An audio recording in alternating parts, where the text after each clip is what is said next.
Hello friends, welcome back to my YouTube channel Shrisa visual art gallery. So friends, आज मैं discuss करने वाली हूँ भारतीय ऐतिहासिक चित्रकला एवं मूर्तिकला से संबंधित इम्पोर्टेंट प्रश्न जो बहुत सारे फाइन आर्ट्स के एग्जाम में क्वेश्चंस पूछे गए हैं। तो कुछ इसमें प्रीवियस ईयर के क्वेश्चंस है, जैसे UGC NET JRF, DSSB, KVS, NVS, LT grade. इसके अलावा भी फाइन आर्ट्स के जितने भी एग्जाम्स हैं उनके भी क्वेश्चंस मैं आपसे डिस्कस करूंगी। तो ये क्वेश्चंस बहुत इंपॉर्टेंट है और इसकी फर्स्ट सीरीज जो है वो मैं इसके एक दिन पहले यानी कि कल मैंने आपके साथ डिस्कस किया था। तो जिन लोगों ने उस वीडियो को नहीं देखा है, मेरे चैनल पे जाकर उस वीडियो को आप जरूर देख लीजिए। उस सीरीज में वो फर्स्ट सीरीज थी, उसमें मैंने 1 से लेकर 40 तक के क्वेश्चंस को कवर कराया था। आज मैं कवर कराऊंगी 41 से लेकर नेक्स्ट क्वेश्चन तक। तो इस वीडियो को लास्ट तक जरूर देखें, आपके लिए काफी हेल्पफुल होने वाला है। तो चलिए हम क्वेश्चंस को डिस्कस कर लेते हैं। निम्न मौर्यकालीन राजाओं को उनके सही ऐतिहासिक क्रम से बताइए। तो ये जो राजाएं हैं ये मौर्य काल के ही हैं, इनके हमें शासन काल को अरेंज करके लगाना है। तो सबसे पहले किसका शासन काल आया? चंद्रगुप्त मौर्य का। यहाँ पे आपको सन भी मिल जाएगा, सन भी दिया हुआ है इसमें।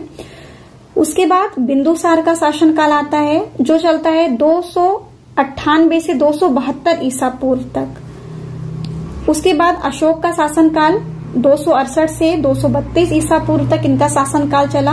देन लास्ट में दशरथ, इनका जो शासन काल है वो 232 से 224 ईसा पूर्व तक रहा। तो इसका राइट आंसर हो जाएगा ए। ये एग्जाम में यूजीसी नेट के एग्जाम में भी पूछा गया था। नेक्स्ट क्वेश्चन इज, पाल युग में गुप्तकालीन मूर्तिकला की शास्त्रीय शैली को पुनः परिभाषित किया गया। तर्क है, पालकालीन मूर्तिकला में मानव देह के अलंकरण तथा इंद्रिय चित्रण की प्रमुख भूमिका रही है। तो इसका राइट आंसर हो जाएगा ए और आर दोनों सही है। नेक्स्ट इज, किसने सारनाथ स्थित धार्मिक स्तूप में मंजूषा के उत्खनन के लिए छिद्र किया था? क्वेश्चंस को हम फिर पढ़ लेंगे। किसने सारनाथ स्थित धार्मिक स्तूप में मंजूषा के उत्खनन के लिए छिद्र किया था? तो किसने किया था? Right answer is C, sir Alexander Cunningham ने। सर अलेक्जेंडर कनिंघम का जन्म 23 जनवरी 1814 ईस्वी में हुआ और इनकी मृत्यु 18 नवंबर 1893 में इनकी मृत्यु हो गई। इनकी अगर हम और डिटेलिंग देखें तो ब्रिटिश सेना के बंगाल इंजीनियर ग्रुप में इंजीनियर थे, जो बाद में भारतीय पुरातत्व, ऐतिहासिक, भूगोल तथा इतिहास के विद्वान के रूप में ये प्रसिद्ध हो गए। इनको भारतीय पुरातत्व सर्वेक्षण विभाग का जनक माना जाता है। ये भी क्वेश्चन पूछा गया है, इसीलिए बहुत ही आराम से पॉइंट्स को नोट करिएगा, क्योंकि ये भी क्वेश्चन पूछा जा चुका है कि भारतीय पुरातत्व सर्वेक्षण के जनक किसे माना गया। Right answer is Alexander Cunningham को। और इन्होंने ही सारनाथ स्थित धार्मिक स्तूप में मंजूषा के उत्खनन का छिद्र किया था। नेक्स्ट क्वेश्चन की ओर बढ़ते हैं। गांधार कला का संबंध निम्न में से किससे है? Right answer is C, Indo Greek art.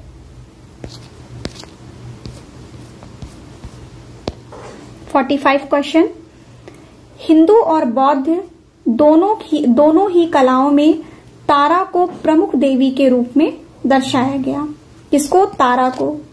तर्क है, वस्तुतः तारा एक महायान देवी हैं, अपितु उनका उल्लेख हिंदू ग्रंथों में भी मिलता है।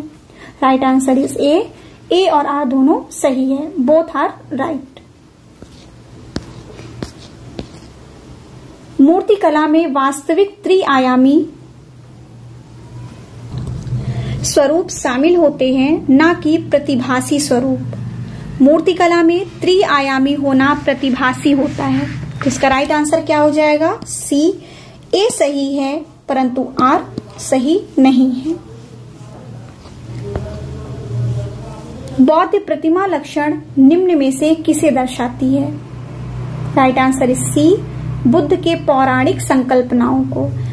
बुद्ध की विभिन्न मुद्राएं, जातक कथाएं, और ऑप्शन में क्या दिया हुआ है, बुद्ध के खड़े की स्थिति की मुद्राएं। तो ये तो है ही, लेकिन क्वेश्चन पूछ रहा है बुद्ध प्रतिमा लक्षण निम्न में से किसे दर्शाती है। तो प्रतिमा लक्षण मुख्य रूप से दर्शाती है बुद्ध की पौराणिक संकल्पनाओं को। नेक्स्ट इज प्रसिद्ध स्टोन रिलीफ यक्षी चंद्रा। जो यक्षी है, यक्षी का नाम है चंद्रा। तो यक्षी चंद्रा निम्न में से कहां से है? तो ये कहां से है? भरहुत से। नेक्स्ट क्वेश्चन है गांधार स्कूल ऑफ आर्ट की मूर्ति कलाएं किस पत्थर पर बनाई गई? ये भी मैंने आपसे कल की वीडियो में डिस्कस किया था। Right answer is A, grey शिष्ट पत्थर से। नेक्स्ट इज नागार्जुन कोंडा नामक निम्न में से किससे पढ़ा? यानी कि जो नागार्जुन कोंडा नाम है ये किससे पढ़ा? तो ये पढ़ा है महायान बौद्ध शिक्षक नागार्जुन से। तो इनको बिल्कुल अच्छे से नोट कर लीजिएगा। ये भी यूजीसी नेट के एग्जाम में 2016 में पूछा गया था। नेक्स्ट क्वेश्चन की ओर हम चलते हैं। नेक्स्ट इज निष्पात का सही क्रम चुनिए।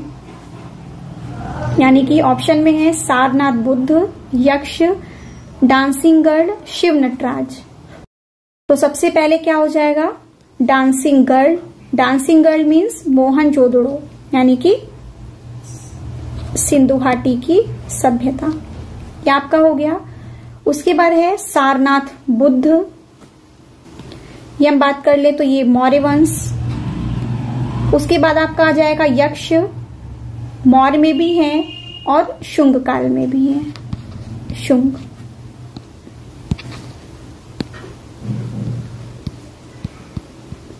नेक्स्ट है शिव नटराज।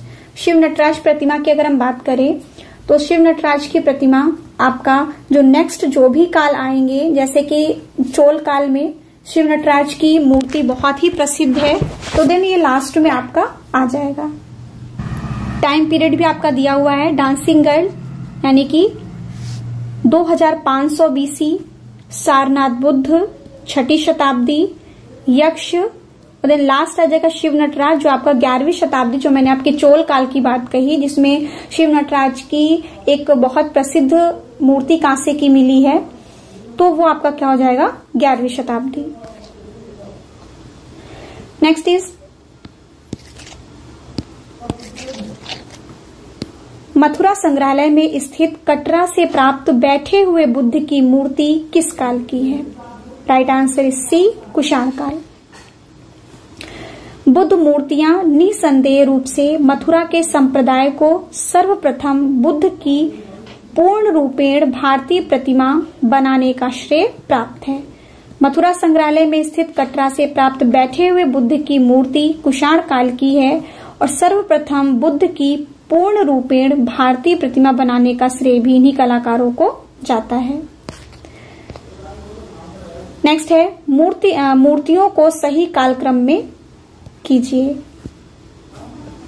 ऑप्शन है डांसिंग गर्ल, त्रिमूर्ति, चंवर धारिणी, नटराज। कुछ इसके पहले के क्वेश्चन से मिलता जुलता है तो इसको हम देख लेते हैं। तो सबसे पहले आपका है डांसिंग गर्ल जो आपका सिंधु घाटी सभ्यता से रिलेट कर रहा है। उसके बाद चंवर धारिणी, चावर पकड़ी हुई जो मौर्य काल में बनाई गई हैं। उसके बाद आपका त्रिमूर्ति की अगर हम बात करें तो एलिफेंटा में जो शिव की त्रिमूर्ति है। उसके बाद लास्ट आ जाएगा आपका नटराज।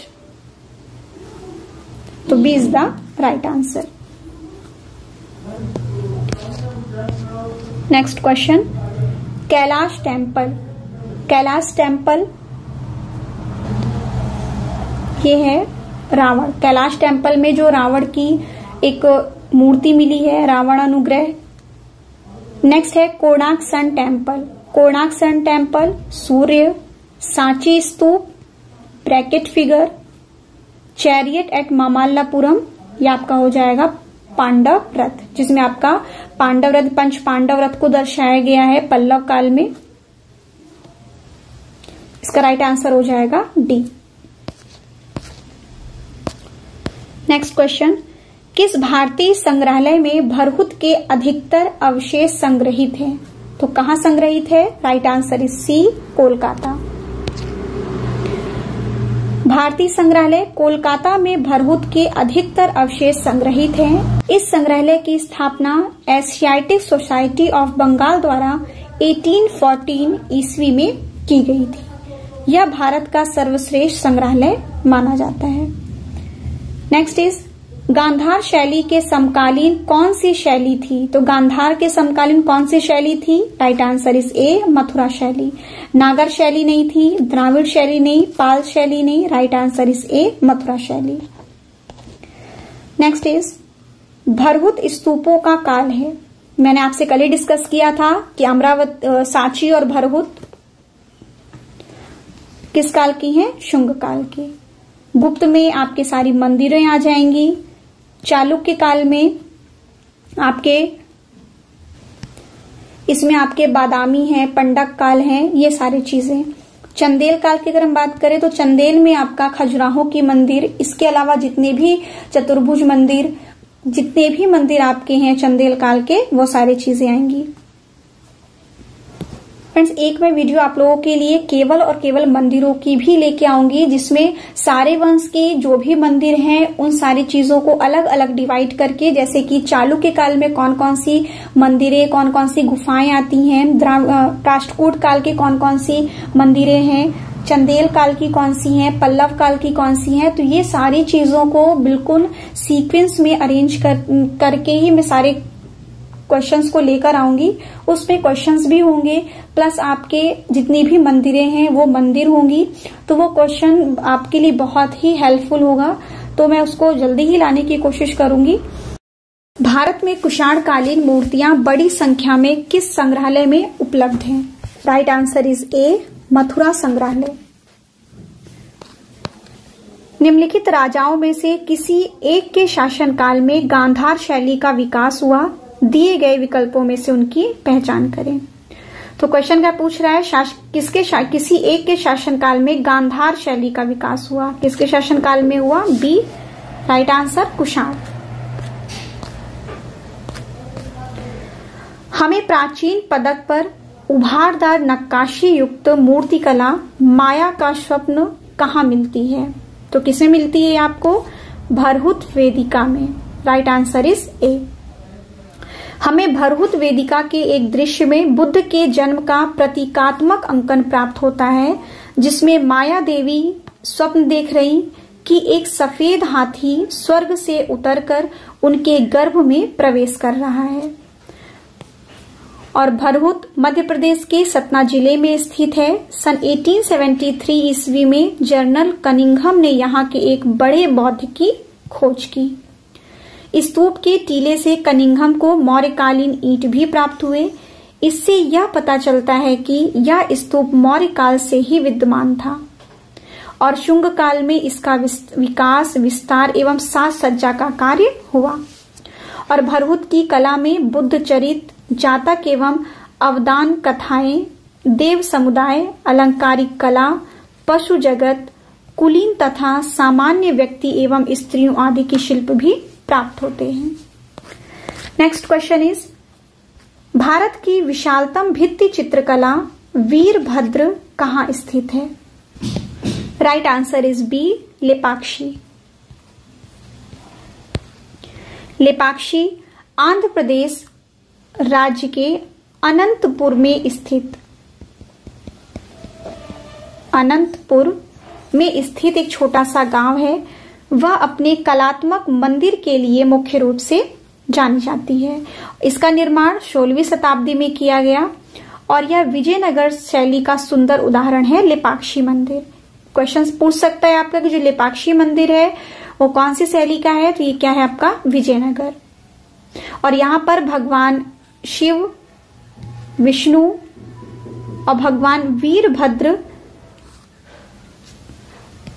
पर समर्पित 3 मंदिर हैं और लेपाक्षी में नागलिंग की भी मुख्य रूप से प्रतिमा उत्कीर्ण है। नेक्स्ट इज, इनमें से किस युग में अमरावती स्तूप का निर्माण हुआ? राइट आंसर इज डी, 2री शताब्दी ईसा पूर्व। ये क्वेश्चन DSSB में पूछा है। तो फ्रेंड्स, ये वीडियो आपके लिए DSSB के लिए भी काफी इंपॉर्टेंट है, क्योंकि टॉपिक्स वही है उस आपके DSSB के सिलेबस में भी यही है और UGC NET JRF में भी ये सिलेबस में दिया हुआ है। तो मूर्ति कला से जो भी क्वेश्चंस है वो हर एक एग्जाम के लिए इम्पोर्टेंट है। तो ये जिन लोगों ने नेट का एग्जाम, जिन लोगों को नहीं देना है, जिन लोगों ने नहीं भी भरा है, जिन्होंने केवल और केवल DSSB का ही एग्जाम देने के लिए फॉर्म फिल किया है, तो ये उनके लिए भी इम्पोर्टेंट है। तो इसको आप बिल्कुल लास्ट तक देखें, ये काफी आपके लिए इम्पोर्टेंट है। तो नेक्स्ट क्वेश्चन इज, दक्षिण भारत में उत्कृष्ट बौद्ध स्तूप निम्नलिखित में से किस स्थान पर स्थित है? Right answer is B, Amaravati. Madhya Pradesh के रायसेन जिले के पहाड़ियों के शीर्ष पर स्थित स्तूप को डैश के नाम से जाना जाता है? Right answer is B, Sanchi stupa. यहाँ पे किसकी बात हो रही है? रायसेन जिले। फ्रेंड्स, ऑप्शन भले ही आपका सांची स्तूप है, भरूच स्तूप है, जितने भी क्वेश्चंस आ रहे हैं राइट आंसर कहीं भरूच स्तूप हो रहा है, कहीं सांची, तो ये जो क्वेश्चंस हैं, क्वेश्चंस को अगर आप बिल्कुल अच्छे से देखेंगे, क्वेश्चंस में ही सारे ऑप्शंस के आंसर हैं। क्वेश्चन पूछ रहा है मध्य प्रदेश के रायसेन जिले में, तो रायसेन जिले में कौन सा है? सांची स्तूप। अगर सतना की बात हुई होती तो आपका क्या राइट आंसर हो जाता? आपका भरहुत स्तूप। नेक्स्ट इज, जेतवन का दान मूर्ति शिल्प बना है, किसमें बना है? Right answer is C, Bharhut में। नेक्स्ट क्वेश्चन की ओर चलते हैं। भारतीय मूर्ति कला की शैली का सही कालानुक्रमिक अनुक्रम बताइए। तो इस शैली को हम पहले कालक्रम में कर लेते हैं। ऑप्शन है पाल, चंदेल, कुषाण, गुप्त। राइट आंसर इज सी, सबसे पहले कुषाण काल, फिर आपका आ जाएगा गुप्त, उसके बाद पाल, देन लास्ट में आ जाएगा आपका चंदेल। नेक्स्ट, भारत में कुषाण कालीन मूर्तियां किस संग्रहालय में हैं? Right answer is A, Mathura संग्रहालय। गांधार शैली की मूर्तियों पर प्रभाव है, किसका प्रभाव है? राइट आंसर इज डी, यूनानी का, मीन्स यूनानी कला का। गांधार शैली की मूर्तियों पर यूनानी कला का प्रभाव है और गांधार शैली का विकास कुषाण शासक कनिष्क के काल में हुआ। गांधार शैली के उत्कृष्ट नमूने पेशावर, सिंध, काबुल घाटी व पंजाब माना गया है। काफी इंपॉर्टेंट लाइन है। और विदेशी विद्वानों ने इसे ग्रीको बुद्धिस्ट या फिर इंडो ग्रीक अथवा इंडो हेलेनिस्टिक कला के नाम से पुकारा है। और गांधार शिल्प की खोज डॉक्टर लिटनर ने किया तथा गांधार शैली की मूर्तियां काले स्लेटी पत्थर में बनाई गई। नेक्स्ट, बौद्धों में मूर्ति पूजा का समर्थन संप्रदाय डैश कहलाया? क्या कहलाया? महायान संप्रदाय। नेक्स्ट क्वेश्चन इज, अमरावती कला की प्रमुख विशेषता है? तो इनकी प्रमुख विशेषता है प्रबल गतिशीलता। शिलालेखों के आधार पर कुषाण कालीन मथुरा कला का समय तक माना जाता है। राइट आंसर इज ए, ईसा पूर्व 2री शताब्दी से 6ठी शताब्दी तक। नेक्स्ट है, सिंधु काबुल का स्वात नदियों की घाटियों से घिरा प्रदेश ही डैश का प्रदेश था। Right answer is B, Gandhara. Next is, Gandhara की मूर्तियों के विषयों के पूर्व सूची तैयार करना बुद्ध के विस्तृत जीवन चरित्र लिखने के समान है। यह कथन किसका था?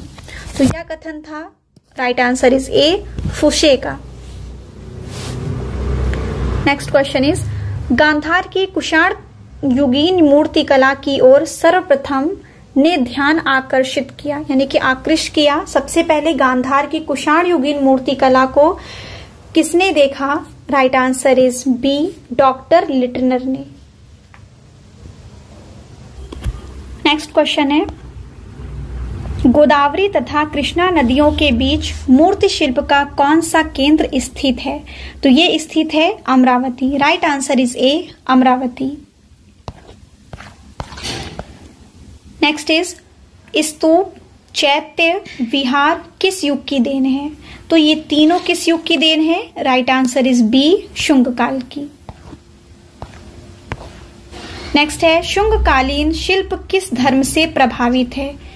ये किस धर्म से प्रभावित है? तो ये बौद्ध, जैन और ब्राह्मण। नेक्स्ट इज, सांची स्तूप की खुदाई विशेषता डैश की नक्काशी जान पड़ती है? किसकी नक्काशी जान पड़ती है? हाथी दांत की। Right answer is D. Next है, भरहुत में सांची की भांति डैश की मूर्ति का अभाव है?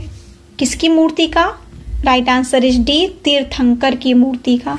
तो जो भरहुत में तीर्थंकर की मूर्तियां बनाई गई हैं वो सांची की ही भांति का अभाव उसमें दर्शाया गया है। कुछ इनके पॉइंट्स देख लेते हैं। तो भरहुत में भी सांची की भांति तीर्थंकर की मूर्ति का अभाव है। भरहुत से प्राप्त शिल्प विषय बुद्ध के जीवन की 4 प्रमुख घटनाएं एवं जातक कथाओं का वर्णन, श्रावस्ती में बुद्ध द्वारा चमत्कार प्रदर्शन, त्रायस्त्रिश स्वर्ग के देवताओं को बुद्ध का उपदेश, देवताओं द्वारा बुद्ध चूड़ा की पूजा एवं उत्साह। नेक्स्ट है, अनाथ पिंडल श्रेणी द्वारा बुद्ध को जैतवन विहार का दान, अलम्बुशा, मिश्रकेशी, सुभद्रा एवं पद्मावती अप्सराओं का अंकन। नेक्स्ट इज, चूला कोका और सुदर्शना यक्षी का वर्णन उसमें मिला है भरहुत में, यानी कि चूला कोका को बनाया गया, सुदर्शना, चंद्रा और यक्षी। काफी इंपॉर्टेंट है, ये कई बार यूजीसी नेट के एग्जाम में पूछा गया है। जैसे कि इसके पहले जो क्वेश्चन पूछा गया था अभी हाल ही में कि जो भरहुत में चूला कोका यक्षिणी बनाई गई हैं वो किस पशु के ऊपर यानी किसके ऊपर खड़ी हैं? राइट आंसर इज हाथी। वो हाथी के ऊपर खड़ी हुई दर्शाई गई हैं। नेक्स्ट इज, सांची स्तूप से प्राप्त शिल्प द्वारपाल यक्ष, शेर, हाथी, वामन, शाल भंजिकाओं का अंकन। नेक्स्ट है, जातक कथाओं के दृश्य में षड्दंत, वैशांतर, साम और महाकपि। नेक्स्ट इज, गौतम बुद्ध के जीवन दृश्य, पशु पक्षियों एवं वनस्पतियों का निरूपण। तो ये हो गए सांची स्तूप के शिल्प और भरहुत स्तूप के शिल्प। इसको आप नोट कर सकते हैं। तो फ्रेंड्स, आज के वीडियो में ये कुछ रहे 40 क्वेश्चंस। आई होप आपको ये वीडियो पसंद आई होगी। और फ्रेंड्स, इसके पहले जो मैंने 40 क्वेश्चंस कवर कराए थे आपके, उनको भी आप जरूर देख लीजिएगा। इसकी जितनी भी सीरीज होंगी, मैंने आपसे कल ही डिस्कस किया था कि इसके जितने भी क्वेश्चंस है 200, 300, वो मैं सारे आपको रेगुलर कंप्लीट कराऊंगी, जितनी भी सीरीज होंगी इनकी। तो ये जो मूर्तिकला के टॉपिक्स हैं ये आपके बिल्कुल तैयार हो जाएंगे। और जितने भी इनके इम्पोर्टेंट पॉइंट्स हैं, जैसे कि कुछ मंदिरों के वर्णन है, कुछ मंदिर हैं, तो वो उनके भी मैं वीडियो लेकर आऊंगी, जिसमें मंदिरों और जितने भी शासन काल हैं उनके सीक्वेंस। तो उससे आपका क्या होगा, अगर आपने उसको देख लिया तो उससे आपको क्वेश्चन सॉल्व करने में ज्यादा आसानी होगी। तो फ्रेंड्स, अब मैं मिलती हूँ नेक्स्ट वीडियो में। Thank you.